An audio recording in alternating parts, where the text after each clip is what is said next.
भारतीय रेल देश भर में अपने नेटवर्क का विस्तार कर रही है और अत्याधुनिक इंफ्रास्ट्रक्चर का निर्माण कर रही है।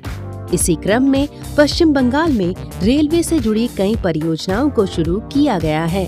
साथ ही नई वंदे भारत ट्रेन की सौगात दी गई है। देश का गर्व और मेक इन इंडिया की मिसाल वंदे भारत एक्सप्रेस का सफर अब पश्चिम बंगाल तक पहुंच चुका है। प्रधानमंत्री श्री नरेंद्र मोदी ने देश की 7वीं वंदे भारत ट्रेन को हरी झंडी दिखाई है।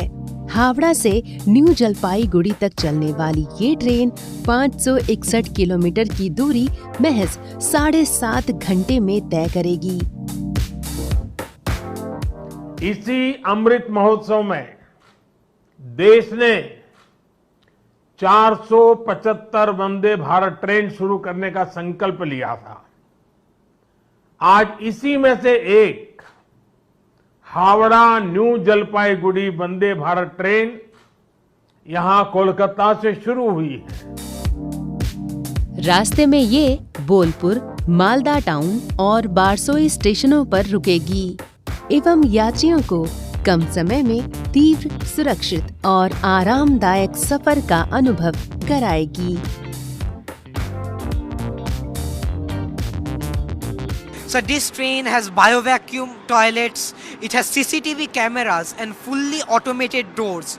It is also very friendly for handicapped people, and this train has the Kavach system which prevents collision from any other train. No doubt that in the era of our Honorable Prime Minister, the Indian Railways has seen significant development. नए भारत के नए station के निर्माण की दिशा में आगे बढ़ते हुए पश्चिम बंगाल के न्यू जलपाईगुड़ी रेलवे स्टेशन के पुनर्निर्माण का शिलान्यास किया गया है। विशाल roof plaza, cafeteria, lift, escalator और पोडियम पार्किंग जैसी विश्व स्तरीय सुविधाओं से लैस इस स्टेशन के पुनर्निर्माण पर लगभग 337.42 करोड़ रुपए खर्च होंगे। इस स्टेशन का डिजाइन अगले 45 वर्षों की जरूरतों को पूरा करने वाला होगा। कोलकाता मेट्रो की पर्पल लाइन पर नवनिर्मित जोका तारातला मेट्रो स्ट्रेच को भी शुरू किया गया है। 2535 करोड़ रुपए की लागत से बने 6.5 किलोमीटर लंबे इस स्ट्रेच पर 6 स्टेशन होंगे। ये स्ट्रेच कोलकाता के दक्षिण उपनगरीय क्षेत्र को बिजनेस हब तक सीधी कनेक्टिविटी उपलब्ध कराएगा और इससे व्यस्ततम डायमंड हार्बर रोड पर आवाजाही भी सुगम होगी। अब जोका से तारा तलक की दूरी महज 15 मिनट में तय की जा सकेगी। पश्चिम बंगाल में रेलवे नेटवर्क के विस्तार को भी गति दी गई है। 565 करोड़ रुपए की लागत से बनी 25.41 किलोमीटर लंबी डानकुनी चंदनपुर चौथी रेल लाइन स्वचालित सिग्नलिंग प्रणाली से लैस है। इस लाइन पर 2 बड़े पुल और 34 छोटे पुल हैं।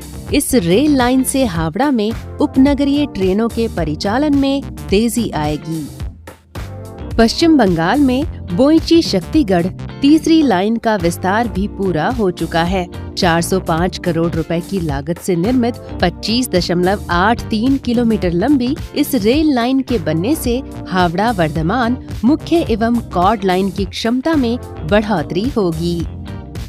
राज्य में निम्नतः न्यू फरक्का डबल लाइन को भी शुरू किया गया है। 25.42 किलोमीटर लंबी और 254 करोड़ की लागत से निर्मित इस डबल लाइन पर 2 बड़े पुल और 47 छोटे पुल बनाए गए हैं। इससे हावड़ा से उत्तर बंगाल जाने वाली ट्रेनों की गति बढ़ेगी। राज्य में Ambari, Falakata, new Mainaguri, Gumanihat rail line को भी शुरू किया गया है। लगभग 88 किलोमीटर लंबी इस रेल लाइन के निर्माण में 1461 करोड़ रुपए की लागत आई है। इस रेल लाइन पर कुल 11 स्टेशन हैं, जो राज्य के कूच बिहार व जलपाईगुड़ी जिलों तक आसान कनेक्टिविटी उपलब्ध कराएंगे। रेलवे की इन परियोजनाओं से यात्रियों का सफर सुगम होगा। कनेक्टिविटी बढ़ने से ट्रेनों का तीव्र संचालन संभव होगा। क्षेत्र की आर्थिक समृद्धि का मार्ग प्रशस्त होगा और पश्चिम बंगाल में एक नए युग की शुरुआत होगी।